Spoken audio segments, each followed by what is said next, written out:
हर हर महादेव। शौनक जी कहते हैं, महाप्राज्य सूत जी, आप धन्य एवं शिव भक्तों में श्रेष्ठ हैं। हम पर कृपा कर हमें कल्याणमय शिव पुराण के श्रवण की विधि बताइए, जिससे सभी श्रोताओं को संपूर्ण उत्तम फल की प्राप्ति हो।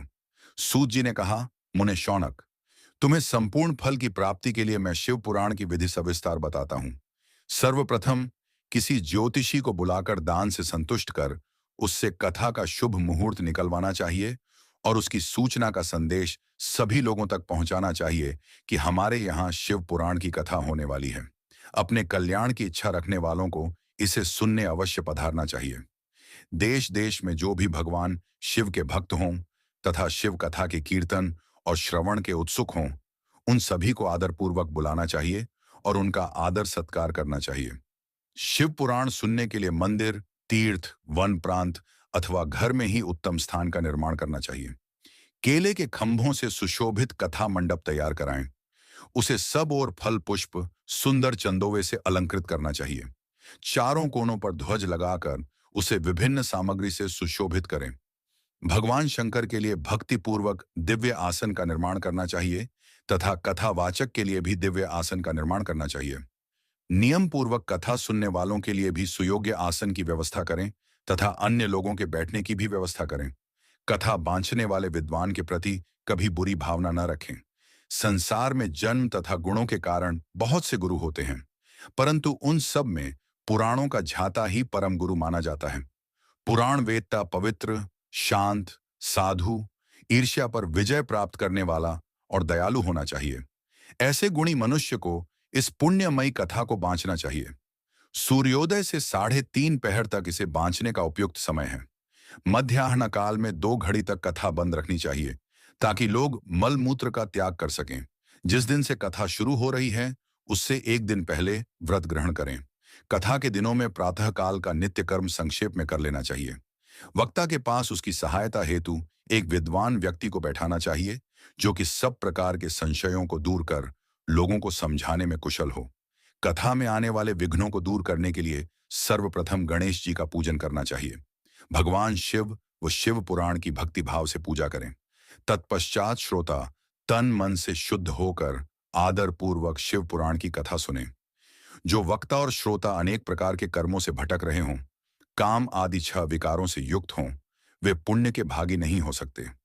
जो मनुष्य अपनी सभी चिंताओं को भूलकर कथा में मन लगाते हैं, उन शुद्ध बुद्धि मनुष्यों को उत्तम फल की प्राप्ति होती है। सूत जी बोले, शौनक, शिव पुराण सुनने का व्रत लेने वाले पुरुषों के लिए जो नियम हैं, उन्हें भक्ति पूर्वक सुनो। शिव पुराण की पुण्यमयी कथा नियम पूर्वक सुनने से बिना किसी विघ्न बाधा के फल की प्राप्ति होती है। दीक्षा रहित मनुष्य को कथा सुनने का अधिकार नहीं, अतः वक्ता से दीक्षा ग्रहण करनी चाहिए। नियम पूर्वक कथा सुनने वाले मनुष्य को ब्रह्मचर्य का अच्छी तरह से पालन करना चाहिए। उसे भूमि पर सोना चाहिए, पत्तल में खाना चाहिए तथा कथा समाप्त होने पर ही अन्न ग्रहण करना चाहिए। समर्थ मनुष्य को शुद्ध भाव से शिव पुराण की कथा की समाप्ति तक उपवास रखना चाहिए और एक ही बार भोजन करना चाहिए। गृष्ठ अन्न, दाल, जला अन्न, सेम, मसूर तथा बासी अन्न नहीं खाना चाहिए। जिसने कथा का व्रत ले रखा हो उसे प्याज, लहसुन, हींग, गाजर, मादक वस्तु तथा आमिष कही जाने वाली वस्तुओं को त्याग देना चाहिए। ऐसा मनुष्य प्रतिदिन सत्य, शौच, दया, मौन, सरलता, विनय तथा हार्दिक उदारता आदि सद्गुणों को अपनाए तथा साधु संतों की निंदा का त्याग कर नियम पूर्वक कथा सुने। सकाम मनुष्य इस कथा के प्रभाव से अपनी अभीष्ट कामना प्राप्त करता है और निष्काम मोक्ष प्राप्त करता है। सभी स्त्री पुरुषों को विधि विधान से शिव पुराण की उत्तम कथा को सुनना चाहिए। महर्षि, शिव पुराण की समाप्ति पर श्रोताओं को भक्ति पूर्वक भगवान शिव की पूजा की तरह पुराण पुस्तक की पूजा भी करनी चाहिए तथा इसके पश्चात विधि पूर्वक वक्ता का भी पूजन करना चाहिए। पुस्तक को रखने के लिए नया और सुंदर बस्ता बनाएं। पुस्तक व वक्ता की पूजा के उपरांत वक्ता की सहायता हेतु बुलाए गए पंडित का भी सत्कार करना चाहिए। कथा में पधारे अन्य ब्राह्मणों को भी अन्नधन का दान दें।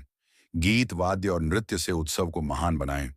विरक्त मनुष्य को कथा समाप्ति पर गीता का पाठ करना चाहिए तथा गृहस्थ को श्रवण कर्म की शांति हेतु होम करना चाहिए। होम रुद्र संहिता के श्लोकों द्वारा अथवा गायत्री मंत्र के द्वारा करें। यदि हवन करने में असमर्थ हों तो भक्तिपूर्वक शिव सहस्त्र नाम का पाठ करें। कथा श्रवण संबंधी व्रत की पूर्णता के लिए शहद से बनी खीर का भोजन 11 ब्राह्मणों को कराकर उन्हें दक्षिणा दें। समृद्ध मनुष्य 3 तोले सोने का एक सुंदर सिंहासन बनाए और उसके ऊपर लिखी अथवा लिखाई हुई शिव पुराण की लिखी पोथी विधिपूर्वक स्थापित करें तथा पूजा करके दक्षिणा चढ़ाएं। फिर आचार्य का वस्त्र, आभूषण एवं गंध से पूजन करके दक्षिणा सहित वह पुस्तक उन्हें भेंट कर दें। शौनक, इस पुराण के दान के प्रभाव से भगवान शिव का अनुग्रह पाकर मनुष्य भवबंधन से मुक्त हो जाता है। शिव पुराण को विधिपूर्वक संपन्न करने पर यह संपूर्ण फल देता है तथा भोग और मोक्ष प्रदान करता है। शिव पुराण का सारा महात्म्य जो संपूर्ण फल देने वाला है, मैंने तुम्हें सुना दिया है। अब आप और क्या सुनना चाहते हो? श्रीमान शिव पुराण सभी पुराणों के माथे का तिलक है।